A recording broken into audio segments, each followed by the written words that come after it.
This video is brought to you by patreon.com/worsttake. Get access to exclusive live streams and Discord servers, on-screen shoutouts, and early access to some videos when you join now. Help make sure that we can continue to make content like this by supporting the Patreon. Links are in the description down below.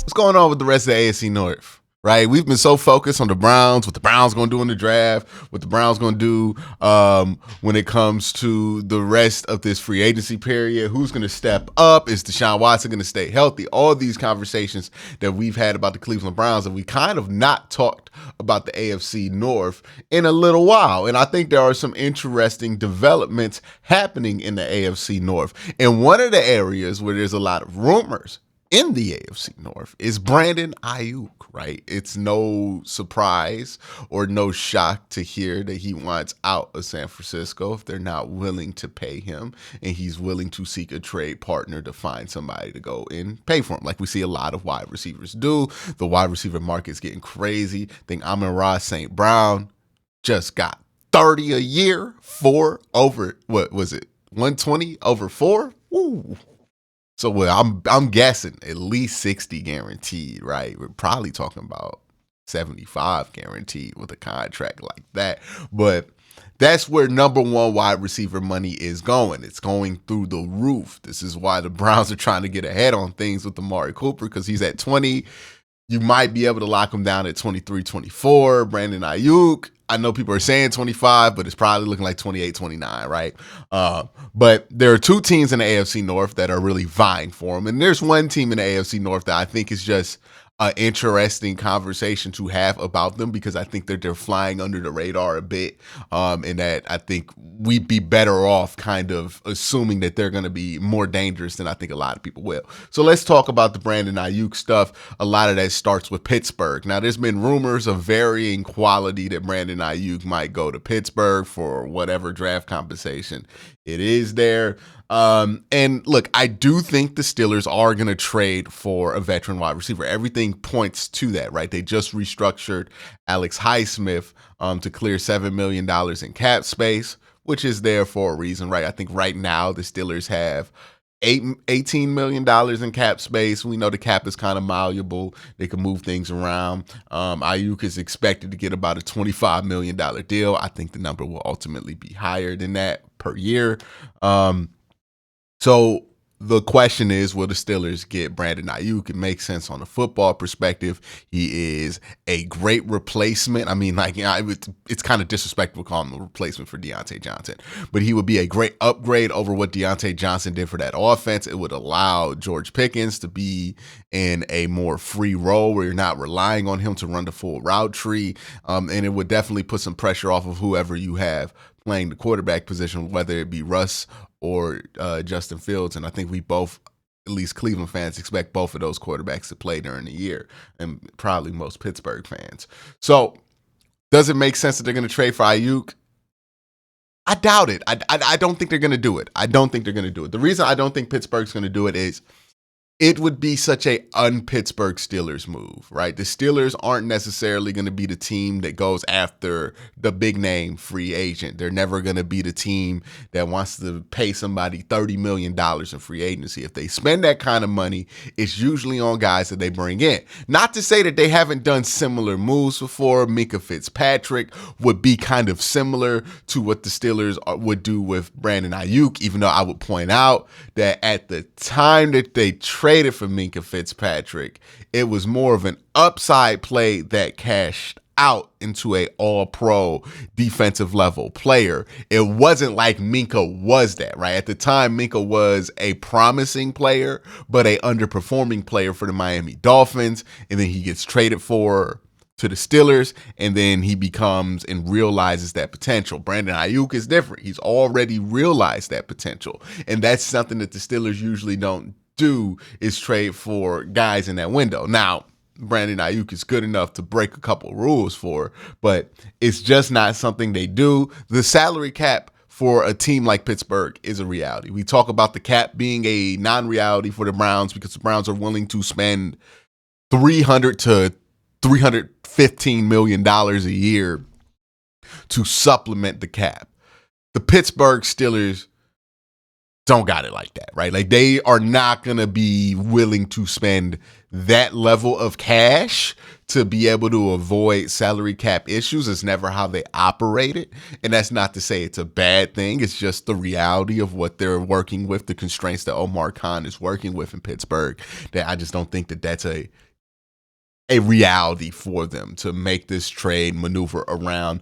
In reality, they need to restructure more than just Alex Highsmith to make this thing work with Brandon Aiyuk, if he gets the money that people are expecting that he's going to get with this trade. So all those reasons, I just don't think it's likely. I don't think that Pittsburgh has had the tendency, whether it be Omar Khan or any other GM that they've had in the last 30 years, to be that aggressive, right? And also, like, to be that aggressive when you don't have a quarterback.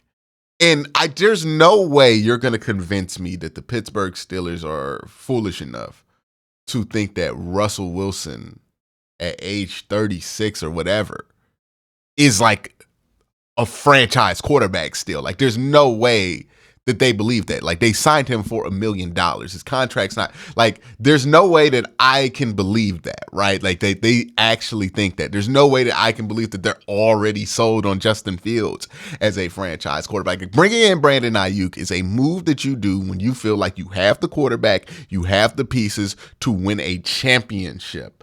If you bring in Brandon Aiyuk to this Steelers team, you have a team that will make the playoffs but will likely not win in the first round.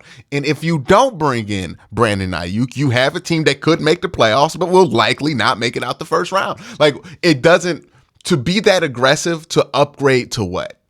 To spend that much cash to upgrade to what, right? Like, because realistically, Brandon Aiyuk, if you don't have the right quarterback attached, and I'm not talking about, oh, Russ might give you a decent year or Justin Fields plays slightly better than expectation. I'm talking about franchise level quarterback play, right? Like, if you don't have that in place, and the Steelers defense is not good enough to where they can't, like, where they can get away with not having franchise quarterback play. Like, it's a good defense. It's not a dominant defense. So all those things are true about the Steelers. It just doesn't make sense for them to be this aggressive to go after Brandon Aiyuk. If they do, it will shock me, to be honest with you, because it's not sound. And Pittsburgh is, if they're anything, they're sound most of the time. They make sound decisions. And this would be a very unsound decision. This would be a very concerning, like, not concerning because they would be a decent team, but long-term wise, I just don't see the play if you don't have that quarterback in place. Because also, if you have Brandon Aiyuk, it's going to make it harder to acquire an actual quarterback because you're not going to be picking anywhere where you can get a good quarterback with Brandon Aiyuk on the roster. You're going to be too good. I mean, if they want to stay in QB purgatory, that's good on them. If they want to keep giving retreads a try, this is a great recipe to do it. But I think Pittsburgh is a team that needs to get a quarterback, right, sooner than later before they need to worry about wide receiver or anything else. So I would be shocked if they did that. Now, draft-wise, I think this is a team that's going to take a tackle. I think a lot of teams are going to take a tackle. I think a lot of teams need a tackle. They're going to take a tackle. They need a tackle. They have Broderick Jones playing the right side right now. I don't know if the plan is to move Broderick from right to left. I know Steeler fans will tell me that's the plan, to move him from right to left, but, like, I don't get moving him from left to right and moving him back to left. Like, it, just pick a side for him to play so he can get used to something and play at a high level.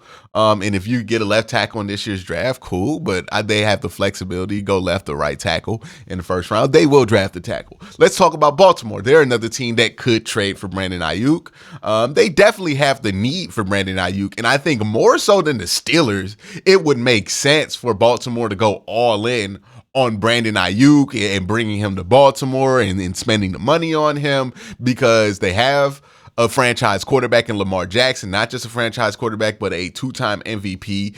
The one thing Lamar Jackson's never consistently had is a true number one receiver, right? Like, even Zay Flowers at his best, not a true one. He's a really good second wide receiver. And And that's what Lamar's been missing. It would make a ton of sense for them to do it. I don't think Baltimore is going to do it for very different reasons. Again, where Pittsburgh, I felt like the need didn't make sense for them. Like, what are they hoping to accomplish by trading for Brandon Aiyuk? It doesn't make sense. It's not going to really raise their floor. With Baltimore, no. Trading for Brandon Aiyuk would dramatically change how I view the Baltimore Ravens. Like, they would be one of the top 3 teams in the AFC again. But I don't think that's how they look at it. I think there's how we look at the Ravens wide receiver room. There's how we think about Rashad Bateman and all of the pieces they have. And there's how the Ravens feel. The Ravens don't think that Rashad Bateman is a lost cause. The Ravens think that Rashad Bateman can be a number 1 or number 2 receiver. The Ravens feel like Zay Flowers can be a number 1 receiver. I think there are inherent issues with having somebody who's sub 6 foot be your number 1 wide receiver. You're basically asking that wide receiver to play at a generational level in order to justify it. I mean, you look at the sub 6 foot guys that have been number 1 wide receivers, they're almost all Hall of Famers. So you're telling me that Zay Flowers has to play at a Hall of Fame level in order to justify it. Well, he has to be a Hall of Fame level talent. That's my bad. Not at a Hall of Fame level, but a Hall of Fame level talent, because the guys who can hold down a number 1 receiver spot at sub 6 foot, those are Hall of Famers. Like, that's how talented you have to be able to hold that down at that size advantage, right? You're talking about Steve Smith. You're talking about Tyreek Hill, right? Like, he's not that. He's a really good number 2 receiver. I don't think he's a number 1 receiver. I think they have 2 number 2s. I don't think they feel like that. I think they feel like Zay Flowers is the 1. Rashad Bateman's a 2. And it's questionable if Rashad Bateman's even a 2 at this point.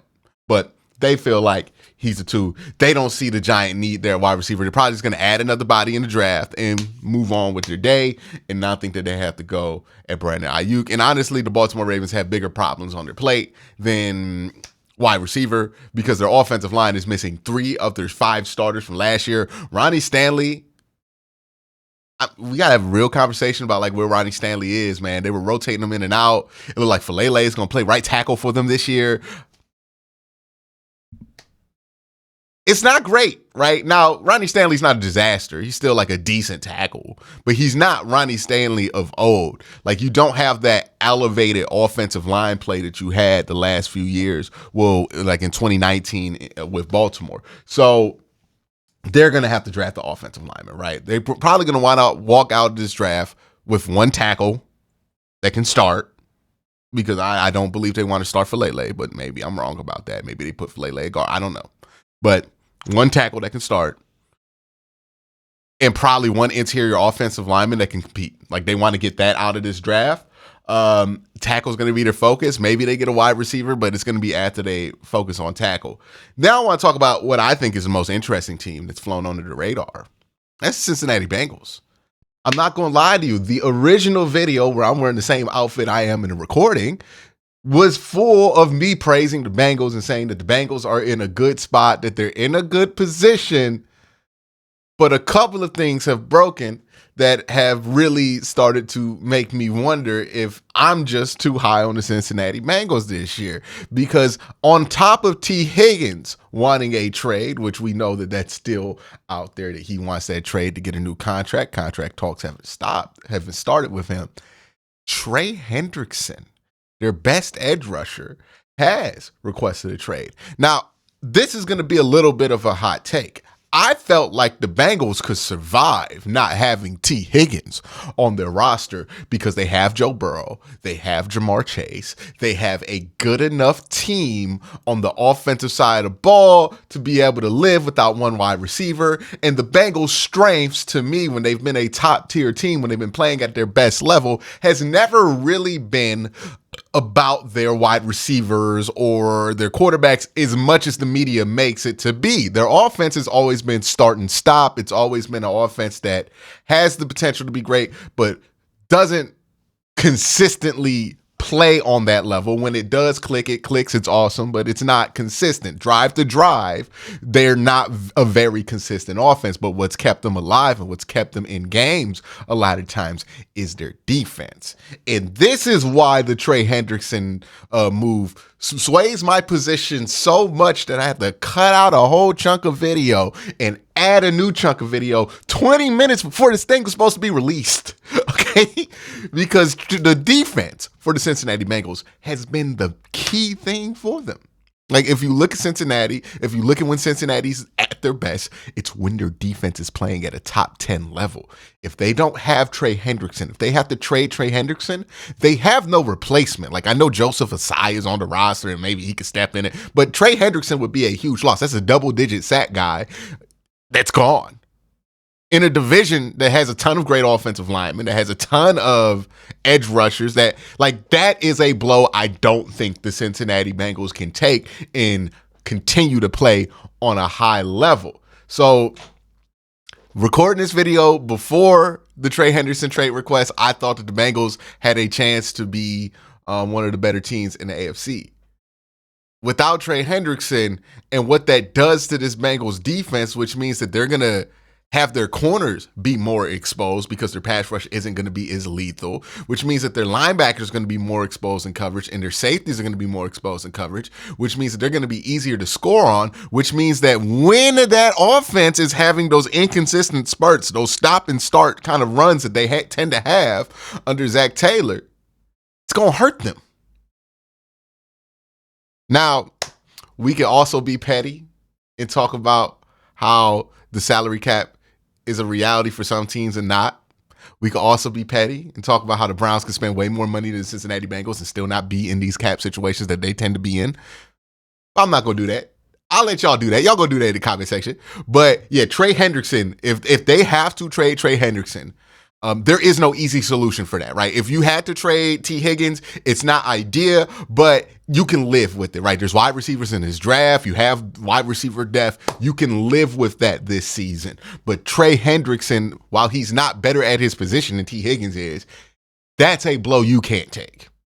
That is not one that they can take and maintain on a high level. Like, that to me is concerning that Trey Hendrickson is requesting a trade. So reshapes how I think. And if you're wondering how I feel about the Browns, I'm not going to do a whole breakdown. I do that every day on this channel. But the Browns basically are the one team in the AFC North where I'm like, hey, they're really trying to win now, right?